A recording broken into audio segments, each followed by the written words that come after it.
Jadi ada tanah doang di situ. Terus gue galilah tanah itu.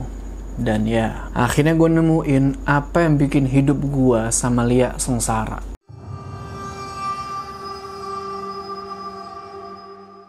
Assalamualaikum teman-teman, balik lagi sama gue Joe. Apa kabar kalian semua? Semoga kalian semua yang menonton video ini diberikan kesehatan, dilancarkan rezekinya, dan selalu dimudahkan urusan-urusannya, dan selalu diberikan perlindungan dari wabah yang sedang melanda dunia saat ini. Balik lagi, kita bakal ngelanjutin cerita dari Marlina, akibat pembalut wanita. Di part 1 kemarin kita tahu nih kalau Lia, ceweknya Adi ini, sering dapat gangguan gara-gara dia ngelakuin hal yang kurang pantas lah. Apa itu? Kalau yang belum tahu, tonton part sebelumnya. Nah, di part ini kita bakal cari tahu gimana nasib Lia. Jadi nggak perlu berlama-lama lagi, tonton video ini terus. Sebelum kita masuk ke cerita, jangan lupa kalian like video ini, dan bagi yang belum subscribe, ayo subscribe sekarang ke channel ini supaya kalian gak ketinggalan cerita-cerita horor selanjutnya. Udah siap ya? Mode horor aktif. Ya, jadi Lia tiba-tiba diem dalam pelukan gua. Dan dia bilang, "Gak akan aku lepaskan sebelum datang ke makamku." Dan gue langsung natap mukanya, yang jarak muka gue sama muka dia itu cuma 5 cm. Itu adalah pertama kalinya gue ngeliat muka Lia yang serem banget. Dia menyeringai, terus melotot, mukanya itu kelihatan kusut banget. Gak lama kemudian dia pingsan dalam pegangan gue. Tiba-tiba dari kejauhan gue ngeliat tukang parkir nyamperin kita. Tukang parkir itu bantuin gue masukin Lia ke dalam mobil. Gue bingung dan takut di situ. Akhirnya gue nelpon mamahnya Lia dan cerita semuanya. Dengan sigap mamahnya Lia berangkat ke kosannya Lia malam itu juga. Gue masih bingung buat ngebawa Lia pulang dengan keadaannya yang pingsan kayak gitu. Gue takutnya kalau nanti terjadi apa-apa lagi di mobil dan nantinya nyelakain kita. Akhirnya gue nelpon temen gue buat datang ke resto itu sama beberapa temen gue yang lain, supaya ada yang nemenin gue di dalam mobil kalau terjadi apa-apa. Belum juga temen-temen gue datang, Lia sadar. Gue yang berdiri di luar sama tukang parkir, terus masuk ke dalam mobil sambil ngasih Lia minum dan nyuruh dia buat istighfar. Gue duduk di dalam mobil sambil mijitin kepalanya Lia. Pintu gue biarin kebuka. Gue cuma ditemenin sama tukang parkir. Gue minta tukang parkir itu supaya nggak pergi dulu, karena jujur gue takut banget di situ, soalnya cuma ada kita bertiga. Singkat cerita, yang ditunggu-tunggu datang juga. Teman-teman gue datang pakai mobil, dan sebagian dari mereka ikut masuk ke mobil gue. Kita pun langsung pulang dan gak lupa pamitan sama terima kasih ke tukang parkir itu. Di jalan pulang, mobil gue ada di depan, mobil temen gue ada di belakang. 5 menit kita jalan, gue lagi ngobrol sama temen gue yang ada di bangku belakang. Tiba-tiba gue ngeliat Lia yang duduk di samping kiri gue. Gue pikir dia tidur, tapi ada yang aneh sama posisi tidurnya. Jadi kayak lemes gitu, kayak gini nih. Dia ini bukan tidur, tapi pingsan. Gue terus coba bangunin dia. Belum sempet gue megang badannya dia, tiba-tiba Lia ketawa cekikikan, kenceng banget. Matanya melotot sambil posisi tersungkur kayak. Sontak gue nginjek rem buat berhenti dan langsung megang tangannya Lia, dibantu sama teman-teman gue, sebut aja Inzi sama Wowo. Tapi namanya orang kerasukan, tenaganya Lia ini kuat banget. Sampai-sampai kita kewalahan. Teman-teman gue yang ada di mobil satunya, sebut aja Dozeng sama Sansan, langsung keluar dari mobil dan mereka ngebantu megangin Lia yang terus meronta-ronta. Gue yang kembali tatap-tatapan sama mukanya Lia. Takut banget ngeliat mukanya itu. Mukanya marah, mata melotot, bibirnya itu seakan-akan mau ngeludahin gue, tapi nggak jadi. Kayak gimana ya?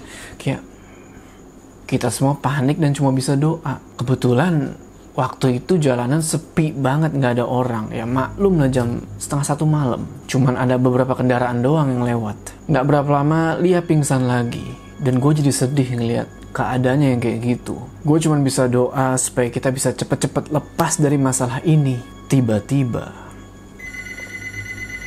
mamahnya Lia nelpon dan bilang kalau beliau udah sampai di Jalan Cihampelas. Mamahnya Lia nggak tahu letak kosannya Lia itu di mana. cuman tahu daerahnya aja. Secara mamahnya Lia belum pernah main ke kosannya itu. Jadi mamahnya Lia gue minta buat nunggu di depan SMA 2 Bandung. Singkat cerita, kita sampai di Jalan Ciamplas dengan Lia yang masih belum sadarkan diri. Dari kejauhan, gue udah lihat mobil mamahnya Lia yang parkir di depan SMA 2 Bandung. Gue terus turun dari mobil dan nyamperin beliau. Dan yang gue lihat, ternyata di dalam mobil itu banyak orang. Sampai-sampai omnya Lia pun ikut. Lalu mereka semua turun dan nyamperin Lia yang masih dalam keadaan pingsan di mobil gue.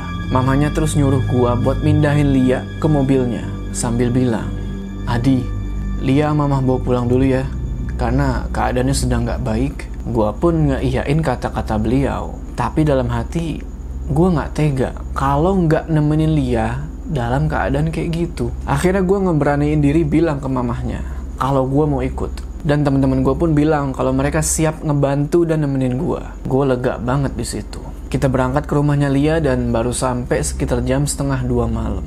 Kita turun dari mobil sambil gotong Lia yang masih pingsan. Sesampainya di depan pintu masuk, pas omnya Lia buka pintu, prak, kedengeran suara dari dapur, kayak ada yang ngelempar sesuatu, kenceng banget. Kita semua kaget dan langsung ngerebahin Lia di kursi ruang tamu. Setelah itu kita cek ke dapur, ada suara apa sih tadi? Dan ternyata gak ada apa-apa tuh yang jatuh. Kenapa kita rebahin Lia di ruang tamu? Soalnya kita takut kalau kita rebahin Lia di kamar tidurnya, nanti kejadian lagi. Gak lama kemudian, tiba-tiba dengan gerakan yang cepat, Lia berdiri tegap, matanya kosong tapi melotot gini. Terus pelan-pelan nundukin kepalanya sambil megangin rambutnya. Gak ada suara yang keluar dari mulutnya Lia. Cuman keluar suara nafas kayak orang lagi marah, kayak...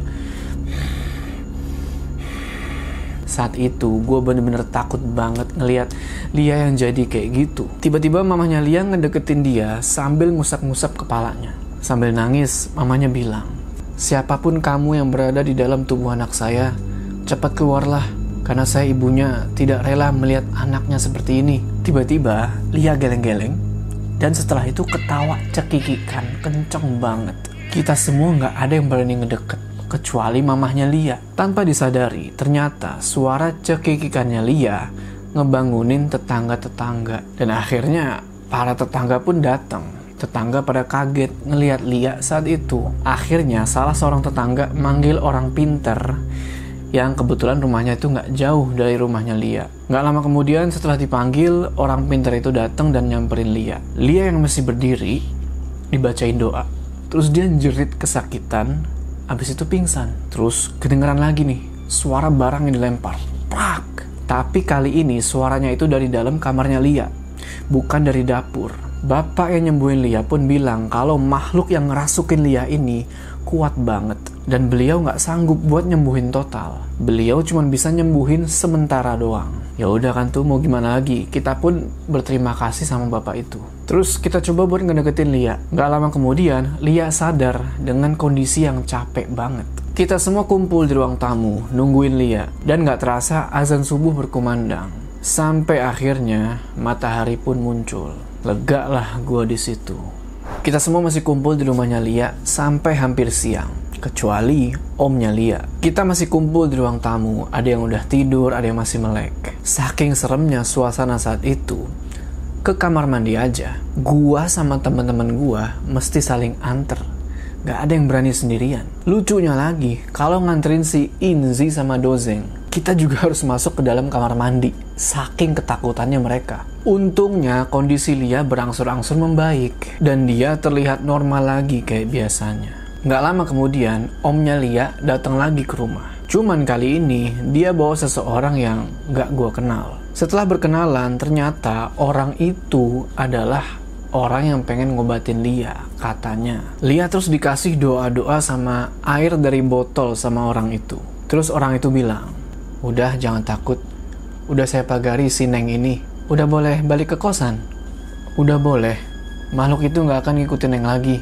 Gua rada sedikit ragu sama orang itu. Dalam hati gue bertanya-tanya, masa sih segampang itu? Tapi ya udahlah, mungkin dia bener. Semoga nggak terjadi apa-apa lagi. Akhirnya selepas maghrib kita pulang. Karena Lia yang kekeh pengen cepet-cepet balik ke kosan. Mamahnya pesen sama gua kayak biasa, tolong jagain Lia ya. Kalau ada apa-apa, cepet kabarin. Gua pun mengiyakan. Berangkatlah kita ke kosan dan kita sampai di sana itu sekitar jam 8 malam.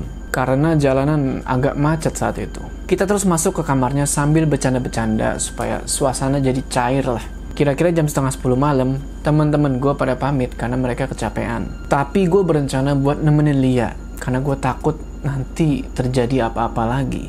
Tapi Lia nolak dan bilang, "Gak apa-apa, aku tidur sendiri aja. Lihat nih, kondisi aku udah baik banget.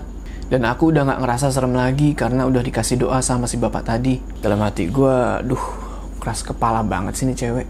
Tapi ya, gue terpaksa nurutin permintaannya. Gue terus pamit pulang dan pas gue keluar kamar, Lia bilang, "Nanti pagi kesini ya, anterin aku kerja kayak biasa." Gue cuma ngangguk sambil senyum dan pulang bareng sama teman-teman yang lain. Singkat cerita, sampailah gue di rumah dan tujuan gue adalah nggak lain dan nggak bukan langsung menuju ke kamar gue. Karena gue udah capek banget. Gue langsung rebahan di kasur sampai-sampai gue nggak sanggup ke kamar mandi buat sekedar cuci muka atau cuci kaki. Meski gue ngantuk, gue sempetin dulu buat ngechat Lia, buat mastiin dia udah tidur apa belum. Dan ya, chat gue gak dibales. Gue pikir dia udah tidur. Tiba-tiba, gue kaget karena gue baru inget kalau hari itu adalah hari Senin. Gue takut terjadi sesuatu lagi. Gue pun maksain buat tetap melek karena gue takut kalau nanti Lia nelpon dan terjadi apa-apa. Waktu berlalu dan udah nunjukin jam 3 pagi. Yang gue khawatirin kayaknya nggak terjadi. Lia nggak ada ngehubungin gue. Akhirnya gue bisa napas lega dan tidur. Nggak lupa gue setel dulu alarm jam 7 pagi. Karena gue mau nganterin Lia kerja kayak biasa. Jam 7 gue bangun dan siap-siap buat pergi ke kosannya Lia sambil bawain dia sarapan. Sampai di kosan, kok pintu kamarnya Lia ini masih ketutup. Nggak kayak biasanya. Biasanya pintunya itu udah kebuka dan dia udah siap-siap buat pergi kerja. Gue terus ngetok pintunya, tapi nggak ada jawaban. Gue ketok lagi lebih kencang karena gue pikir dia masih tidur, tapi tetap nggak ada jawaban. Gue ketok lagi, lama tuh, masih nggak ada jawaban. Gue mulai ngerasa aneh dan khawatir. Akhirnya gue turun ke lantai 1 karena kan kamarnya Lia itu di lantai 2. Gue ke bawah nemuin ibu kos buat minjem kunci cadangan kamarnya Lia. Setelah gue nemuin ibu kos, gue langsung ke atas lagi bareng sama ibu kos sambil bawa kunci. Jantung gue udah deg-degan. Perasaan gue itu udah campur aduk. Khawatir bukan main. Dibukalah pintu itu sama ibu kos. Dan gue ngeliat Lia duduk di pojokan kamar sambil megangin lututnya begini, sambil nunduk. Gue sama si ibu kos langsung nyamperin dan meluk dia. Dia kayaknya shock berat, kayak abis ngalamin sesuatu yang mengerikan tadi malam. Gue cuma bisa nebak-nebak dalam hati apa yang terjadi sama dia. Pas gue peluk, dia ngeliatin muka gue sambil nangis dan ketakutan. Mukanya udah pucet, matanya layu. Dia bilang, "Aku capek." Berulang-ulang dia bilang kayak gitu. Akhirnya gue nelpon mamahnya Lia dan nyeritain keadaannya. Walaupun gue belum tahu kejadian apa yang Lia alamin semalam. Karena gue belum berani nanya apa-apa. Secara kondisi dia yang masih kayak gitu. Gue terus cepet-cepet bawa Lia pulang ke rumahnya. Gue ngebut sekencang yang gue bisa karena gue panik. Gak lama kemudian sampailah gue di rumahnya Lia. Dan Lia langsung gue gendong ke dalam rumahnya. Dan saat itu juga mamahnya Lia langsung nangis ngelihat kondisi Lia yang kayak gitu. Beliau langsung meluk dia. Singkat cerita, akhirnya dengan rujukan dari saudara-saudaranya Lia, kita disaranin buat berobat ke daerah Garut. Karena kebetulan ada salah satu saudaranya Lia yang kenal sama seseorang di Garut yang katanya bisa ngobatin. Gak pakai lama, hari itu juga gua, mamanya Lia, sama beberapa saudaranya langsung tancap gas ke Garut. Selama di perjalanan, Lia cuma senderan dan bengong di mamahnya. Nggak ngomong sepatah kata pun. Dalam hati gue bilang, berarti bener tuh. Bapak yang kemarin ngobatin itu, dia bohong. Setelah beberapa jam perjalanan, sampailah kita di sebuah desa di Garut. Kita turun dari mobil dan jalan agak jauh ke rumah orang yang dimaksud. Pas di depan rumahnya, belum kita ngucapin salam, tiba-tiba muncullah seorang kakek di depan pintu. Muka kakek ini tuh bikin gua adem. Mukanya tuh ramah dan menyenangkan. Kita pun ngucap salam ke kakek itu. Pas kita mau jalan masuk ke rumahnya si kakek, tiba-tiba kakek itu ngomong sama Lia. Pergi kamu. Mau ngapain kamu ngikutin anak ini? Pergi. Gue kaget. Dalam hati gue bilang, kayaknya si kakek ini udah tahu apa yang terjadi sama Lia. Abis itu si kakek nyamperin dan ngebacain doa di atas kepalanya Lia. Seketika itu Lia ngerasa kesakitan tapi dia nggak teriak. Akhirnya setelah itu kita semua dipersilahkan masuk ke rumahnya si kakek dan diajak masuk ke sebuah ruangan yang bisa nampung kurang lebih sekitar 6 orang. Sebagian dari kita masuk, termasuk gua sama Lia. Sisanya nunggu di luar. Belum gue ceritain kejadiannya, kakek itu ngomong, Jangan dilama-lamain. Kasian ini anak. Harus cepet-cepet diobatin.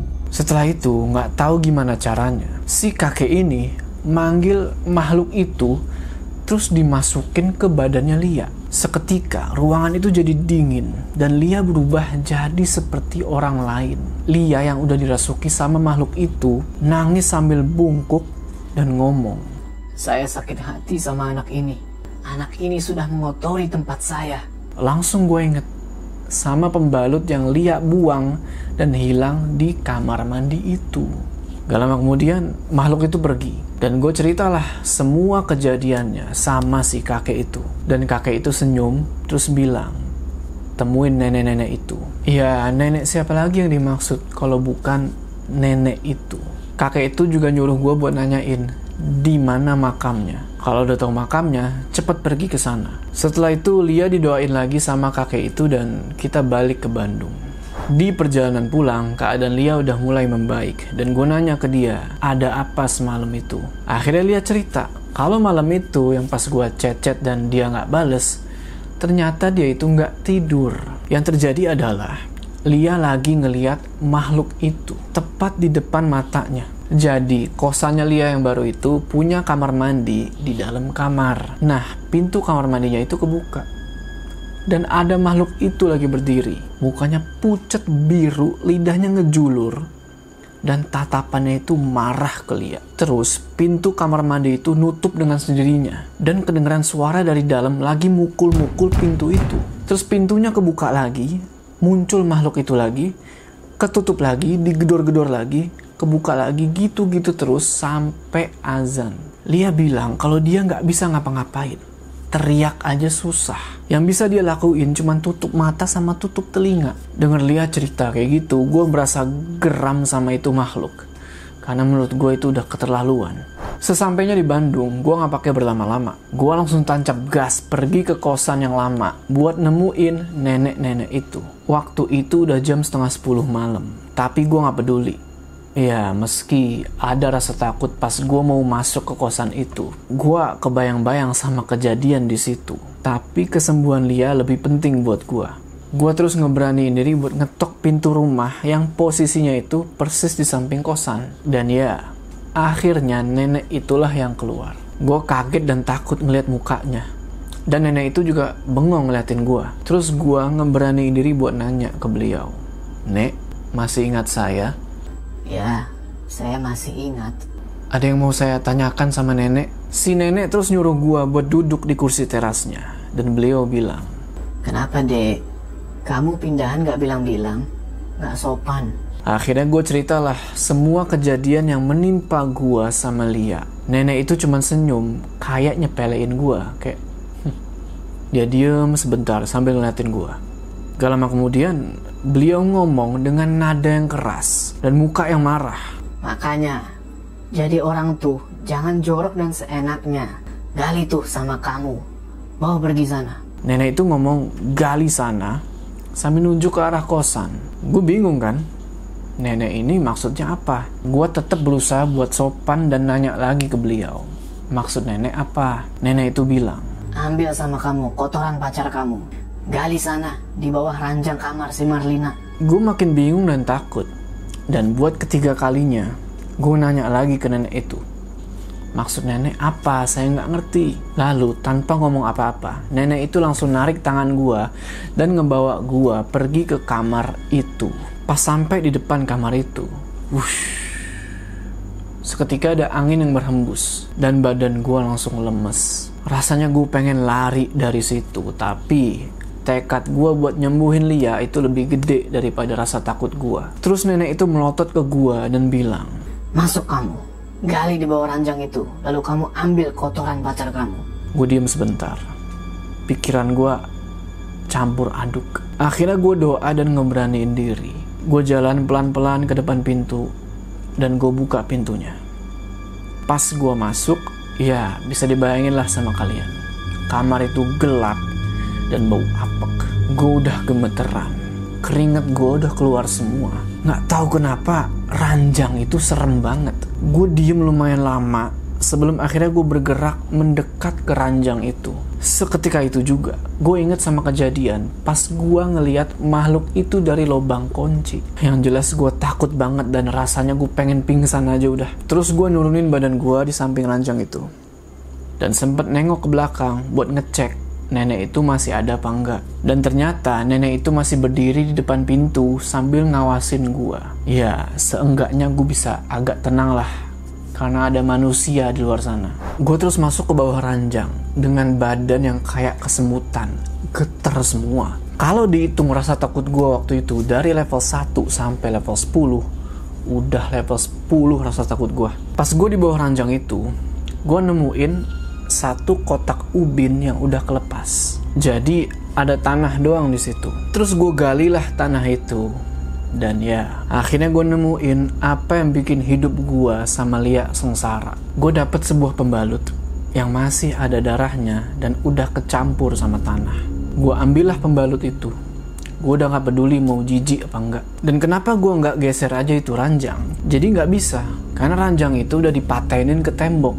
Jadi gak bisa digeser-geser. Ranjang itu ranjang besi. Mungkin kalian tau lah ranjang besi kayak gimana kan. Oke lanjut. Pas gue ambil pembalut itu, gue langsung cepet-cepet keluar dari bawah ranjang itu. Terus gue sempet noleh nih ke sebelah kiri. Dan lemari itulah yang terlihat.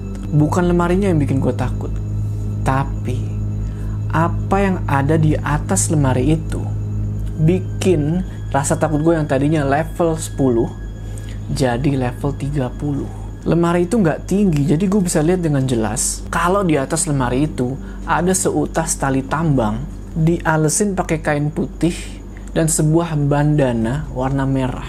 Gue langsung loncat ke arah pintu dan buka pintu itu sekuat tenaga. Padahal mah nggak pakai tenaga juga pintu itu bisa dibuka karena emang nggak dikunci. Maklum lah karena gue panik banget. Pas pintunya kebuka, nenek itu udah nggak ada. Gak pakai pikir panjang, gue langsung pergi ke rumah si nenek itu. Karena masih ada satu hal yang harus gue tanya sama beliau. Yaitu, di mana makam wanita yang bunuh diri itu? Pas gue sampai di rumah si nenek, ternyata beliau lagi duduk di kursi teras. Gak pakai basa-basi, langsung gue tanya, di mana lokasi makam wanita itu? Nenek itu bilang, makam wanita itu ada di desa X, di daerah Subang. Setelah itu gue pamit sambil minta maaf atas kesalahannya Lia dan terima kasih sama beliau. Gue pulang ke rumah sambil bawa pembalut itu. Sesampainya gue di rumah, pembalut itu langsung gue bungkus pakai kantong plastik. Tapi gue takut kalau gue simpen pembalut itu di rumah gue, ntar terjadi apa-apa lagi. Akhirnya gue mandi sebentar dan setelah itu gue pergi keluar rumah sambil bawa pembalut itu. Gue putusin buat begadang malam itu di sebuah minimarket 24 jam. Karena gue gak mau tidur di rumah kalau sama pembalut itu. Gue terus nelpon Wowo buat nemenin gue malam itu. Dan untungnya Wowo pun mau. Singkat cerita, gak disangka-sangka 3 temen gue yang lain, Sansan, Inzi, sama Dozeng, ikut juga. Dan ternyata Wowo lah yang ngasih tahu mereka. Gue simpen pembalut itu di bagasi mobil.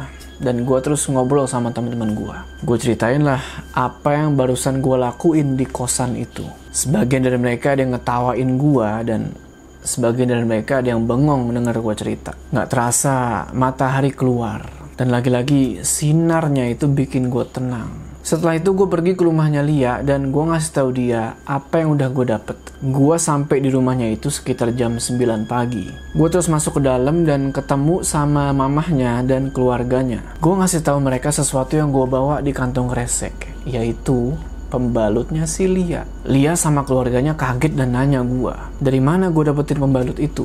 Terus gue ceritain lah apa aja yang udah gue lakuin. Nggak pakai lama, mamanya Lia langsung ngajak gue sama saudara-saudaranya Lia buat pergi ke Garut, jemput si kakek yang mau ngobatin Lia itu. Singkat cerita, setelah kita jemput kakek itu di Garut, Kita berangkatlah ke Subang. Tapi di tengah perjalanan kita berhenti sebentar di pasar. Ternyata kakek itu beli semacam sajen yang gue nggak ngerti itu buat apa. Lanjut perjalanan dan beberapa waktu kemudian sampailah kita di Subang, di sebuah desa yang gue nggak mau sebutin namanya. Terus kita ketemu sama salah seorang warga buat nunjukin dan nganter kita ke makam wanita itu. Untungnya warga di situ banyak yang tahu lokasi makamnya, jadi nggak susah buat kita nemuin makam itu. Tibalah kita di sebuah makam yang bertuliskan Marlina Sulistianingsih binti bla bla bla. Jantung gue langsung deg-degan lagi.